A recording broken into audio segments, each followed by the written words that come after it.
Ha! What's good, y'all? Blogs every day, Sunday morning. Wake and bake. That's my church. So, yeah. Shouts out to everybody who commented on yesterday's Blogs every day. We had a real healthy discussion in the comments. I love it when y'all leave comments. I don't read comments on, like, the battles, ever. I never did, really. But I read comments on these like a motherfucker, because I feel like that's, like, how we move things forward. That's how any of these discussions move forward. And also the podcast too, because I'm always looking for suggestions. Y'all still write crazy, hateful, mindless shit in there, but there's also some really good gems and tidbits in there too. So thank you to everybody who's leaving comments, and I will respond, you know what I mean? So don't think I'm not reading these shits.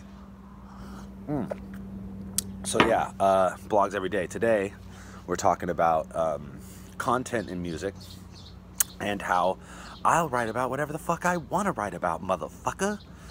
I feel like there's a stigma in music, I guess hip-hop music primarily, but I'm sure it is pervasive in other forms of music, where, and I understand, because authenticity is key in music, like, and that's what I'm looking for in music, is whether or not it's authentic in its execution. But I feel like people feel like hip-hop music especially has to be autobiographical. Like, if you're not doing all of the shit that you're writing the songs about, you know what I mean? Like, if you're a gangster rapper and you're not actively, like, out there doing gangster shit every day, or just in general, or at all, you know what I mean? Or you used to, whatever, then that music doesn't have any value or whatever. Which is interesting, right? Because like I said, authenticity is key. So ultimately, like, I don't want to hear some motherfucker who has no experience in any subject rapping about that subject, whether it be fucking gangster shit or, you know, fuck. Like, it's like I wouldn't want to hear about, you know, how to build a BMX bike from someone who has never done it before, has no idea, you know what I mean? Or how to, like, fucking make a chimney from someone who's never laid a brick. But does that necessarily mean that, like, I want all my music straight from gangsters? Like, and that's, as a kid, honestly, like, that was, like, largely the formula for how we found the music we listened to. Mostly I grew up listening to, like, Bay Area turf shit, you know, and the way we would come across this shit is you'd see on the news, you'd be like, oh shit, Romper Room gang robbed a bunch of pizza stores, like, who is Mac Dre? I gotta look this shit up, you know? Or like X-Rated, you know, they're using his music in the court case against him because he made a skit about a murder he committed. I'm like, okay, I'm with this shit, you know what I mean? So, like, as a kid I was definitely guilty of that, you know. I mean, or guilty, I don't know. Like I said, I think it's important. Context, or I mean,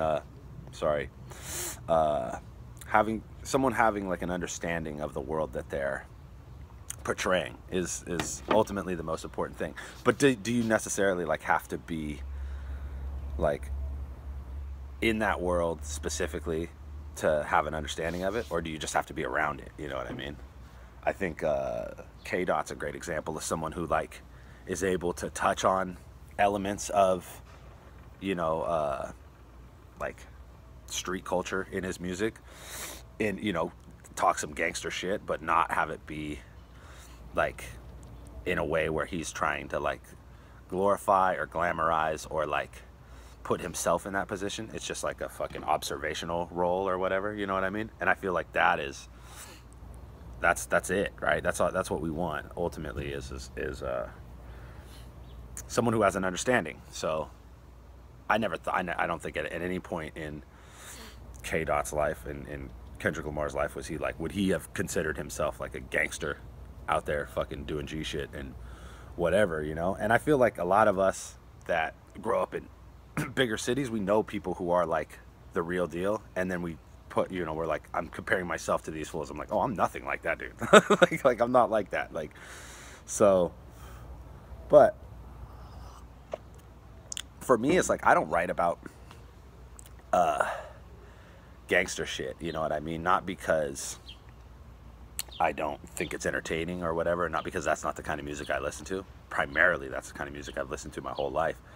But I feel like I don't have a lot to add to that situation. Like, I focused a lot on like the weed raps, right? Because I grew up in this culture, you know what I mean, in California, and I have a lot of input where that's concerned, you know what I mean? But I feel like also, like, you just write about what you think and what you see and what you know, and I think when you put that box around yourself of like, okay, well, I'm this kind of rapper, I'm supposed to write this kind of music, then it becomes counterproductive, no pun intended, to like the process or your growth as an artist. If you're just gonna be like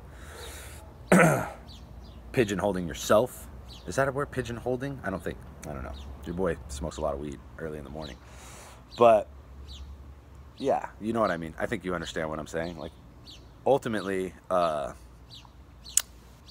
older I get, the less I think about like how people will perceive my music as far as like in relation to like my own life. Like, it's a song. Like, take the song for what it is. It is the thing I'm presenting to you. Like, and I think there are certain instances where you got to be like, yeah, for sure. Like, how does this relate to this person's actual life? I think like Eminem had built his whole career on that, like writing music that directly related to the like very public turmoil in his own life, so that people could be like, oh shit, this shit is real, this shit is raw, it's happening.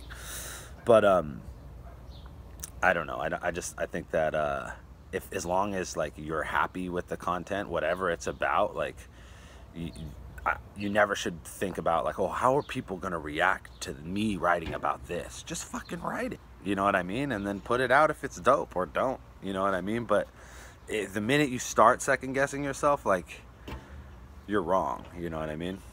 I don't know. In my experience, in my opinion, and honestly, I would say like, legit, it took me a decade of writing music to get to a point where I'm like, I don't give a fuck. I'll write about whatever the fuck I want, and I don't care what anybody thinks about that. And also, like, to get to a point where, you know, and you have to kind of build a fan base to do that. It doesn't have to be huge, you know, but I feel like now I'm not trying to make music for anybody outside of the people that are already fucking with me. You know, I'd like to build on that fan base, but rather than like try to make music for random people that I don't know, or fans that I don't know about, or like worry about what people think about what I'm writing that don't already fuck with me. I'd rather just put out shit that caters to the people that I know fuck with me, and hopefully like they will help me build, you know, and whatever other endeavors I do out there in the world, like fucking hosting battle shit, you know, performing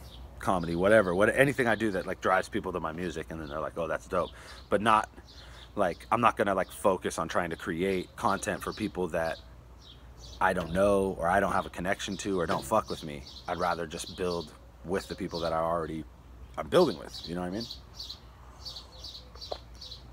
It took a long time to get to that point, I think.